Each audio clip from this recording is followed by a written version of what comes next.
जय हिंद दोस्तों, मैं Suman Patel lead mathematics YouTube channel पर आपका स्वागत करता हूं। आज जो है बायोलॉजी का सीरीज 2, इसमें हम चलेंगे क्वेश्चन पहला नंबर क्वेश्चन। देखिए जो है पहला नंबर क्वेश्चन पे क्या कह रहा है और ये रिलेटेड है जैव विकास से। ये आज जितना क्वेश्चन करवाएंगे सारा क्वेश्चन जो है जैव विकास से रिलेटेड है। तो चलिए पहला क्वेश्चन देखते हैं। वर्तमान प्रमाण के अनुसार पृथ्वी पर जीवन का उद्गम हुआ है लगभग 2 अरब वर्ष पहले, यानी कि 2 अरब वर्ष पूर्व। तो मेरा आंसर क्या हो जाएगा? 2 अरब वर्ष पूर्व। ठीक है, अब चलिए इसमें देखिए कुछ टर्म है उसको जानना ज़रूरी है। बोलते कि प्रारंभ में जीवन साधारण तथा एक कोशिकीय यानी कि यूनिसेल्युलर थे, फिर बाद में बहुकोशिकीय जीव मल्टीसेल्युलर ऑर्गेनिज्म का विकास हुआ जो यूकैरियोटिक कोशिका वाले होते हैं। ज्ञातव्य है कि जीवाणु तथा नीले हरे शैवाल साधारण किस्म के प्रकैरियोटिक कोशिका वाले होते हैं। नेक्स्ट क्वेश्चन चलते हैं हम लोग। क्वेश्चन नंबर 2 क्या कह रहा है? कहते हैं पृथ्वी पे सबसे पुराना जीव कौन सा है? पृथ्वी पर सबसे पुराना जीव जो है नीलहरित शैवाल है। नीलहरित शैवाल है। पृथ्वी पर सबसे पुराना जीव नीलहरित शैवाल है। ऐसे प्रथम जीव है जिन्होंने सूर्य के प्रकाश एवं जल के प्रयोग से भोजन का निर्माण करना प्रारंभ किया।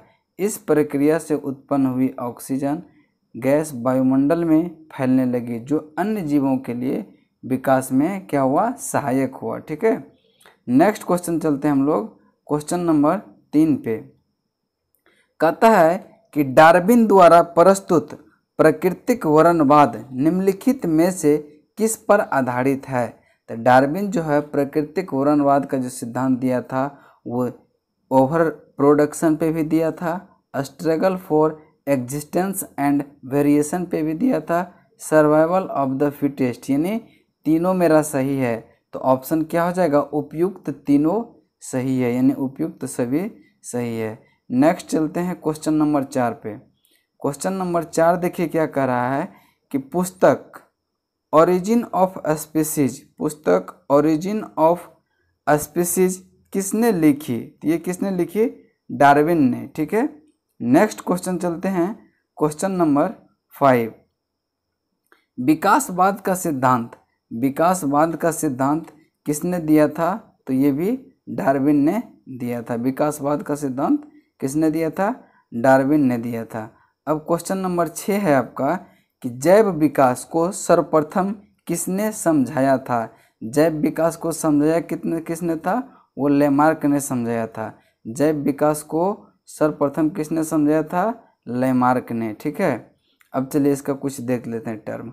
जैव विकास परिकल्पना पहला तर्कसंगत सिद्धांत फ्रांसीसी वैज्ञानिक जीन वेस्टले डी लेमार्क ने प्रस्तुत किया जो 1809 में उसकी पुस्तक जो थी फिलोसफी जूलॉजिक उसी में छपा था। ठीक है, नेक्स्ट क्वेश्चन चलते हैं आपका क्वेश्चन नंबर 7 के तरफ। क्वेश्चन नंबर 7 के तरफ चलते हैं। उसमें कह रहा है क्वेश्चन नंबर 7 में, अब देखिए कहता है कि विकास के उत्परिवर्तन सिद्धांत का प्रतिपादन किया था। विकास के उत्परिवर्तन सिद्धांत का प्रतिपादन हुगो डी ब्रिज ने किया था। ठीक है, हुगो डी ब्रिज ने किया था। अब चलिए नेक्स्ट क्वेश्चन चलते हैं आपका। अब देखिए 8वां नंबर कहता है सूची 1 को सूची 2 से मिलाने के लिए।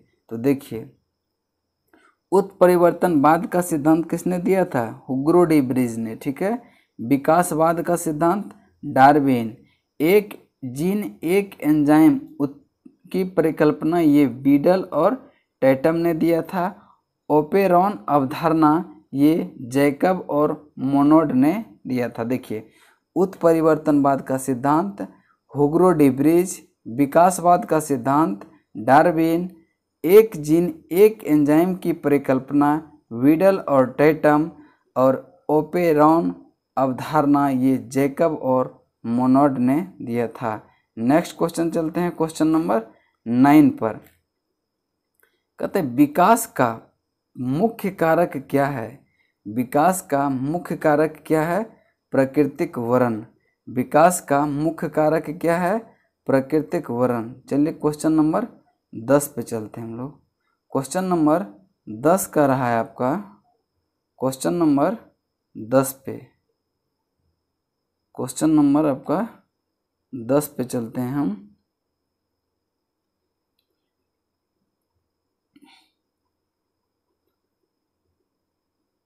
क्वेश्चन नंबर आपका 10 का रहा है कि जैव विकास के संदर्भ में, जैव विकास के संदर्भ में सांपों के अंग लोप को स्पष्ट किया जाता है कि अंगों का उपयोग तथा अनुपयोग किए जाने से। यही मेरा आंसर होगा।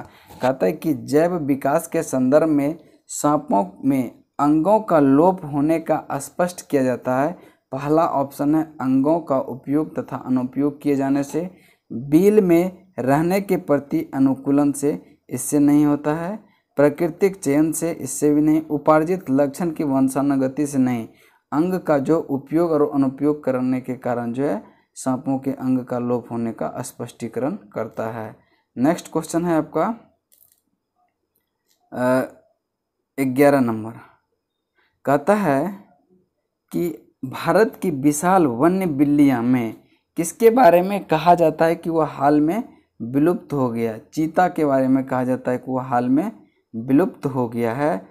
ठीक है, देखिए प्रश्नगत विकल्प में वह अकेला पशु है, वह अकेला पशु है जो कि भारत में विलुप्त घोषित किया गया है, वो कौन सा है? चीता है। ठीक है, अब चलते हैं आधुनिक काल। देखिए आधुनिक मनुष्य के हाल का पूर्वज किसको कहा जाता है? आधुनिक मनुष्य के हाल का पूर्वज क्रो-मैग्नोन मानुस को कहा जाता है। आधुनिक मनुष्य के हाल का पूर्वज किसे कहा जाता है? क्रो-मैग्नोन मानुस को। नेक्स्ट क्वेश्चन चलते हैं हम क्वेश्चन नंबर 13 पे।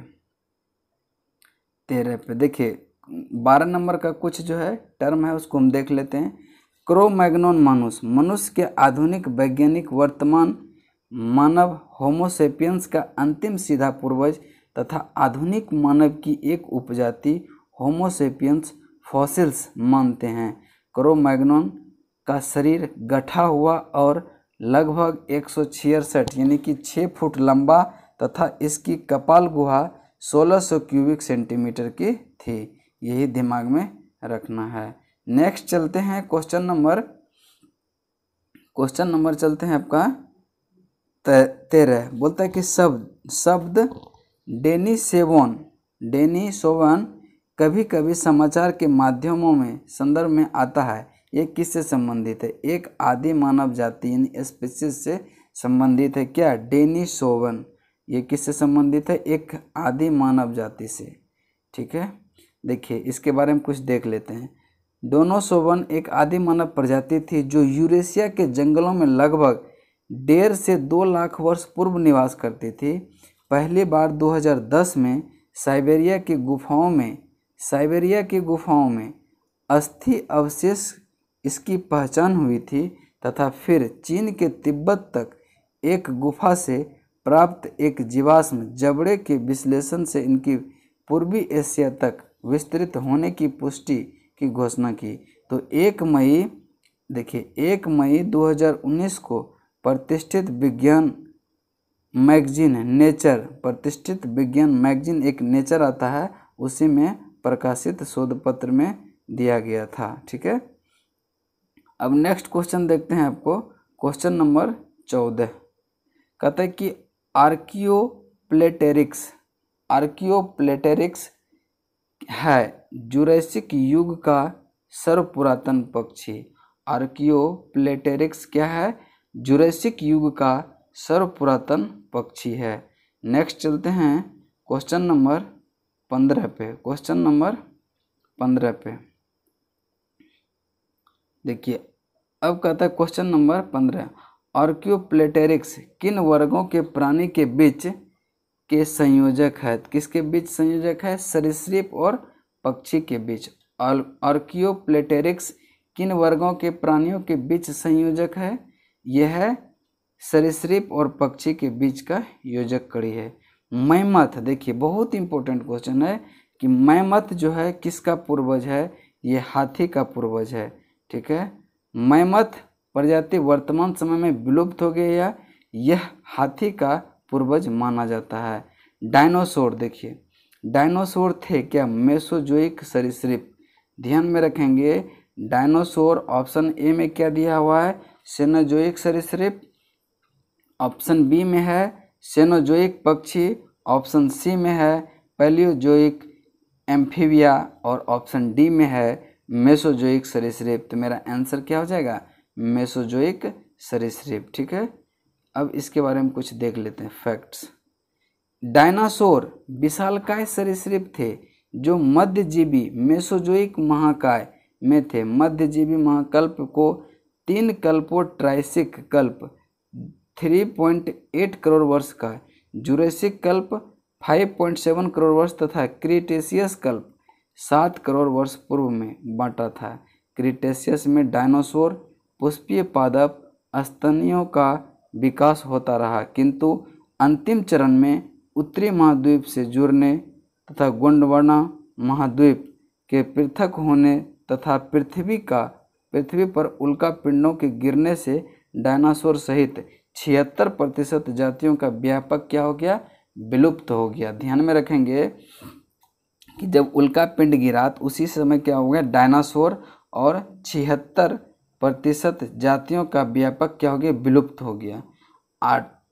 चलिए 18 नंबर क्वेश्चन है, 18 नंबर क्वेश्चन है आपका, डायनासोर रहे मेसोजोइक युग में, अभी ऊपर में डिस्क्रिप्शन पढ़े तो क्या हो गया, डायनासोर रहे कौन, मेसोजोइक युग के। ठीक है, अब देखिए क्वेश्चन नंबर 19 है, जीवों के विकास के संदर्भ में निम्नलिखित में से कौन सा अनुक्रम सही है।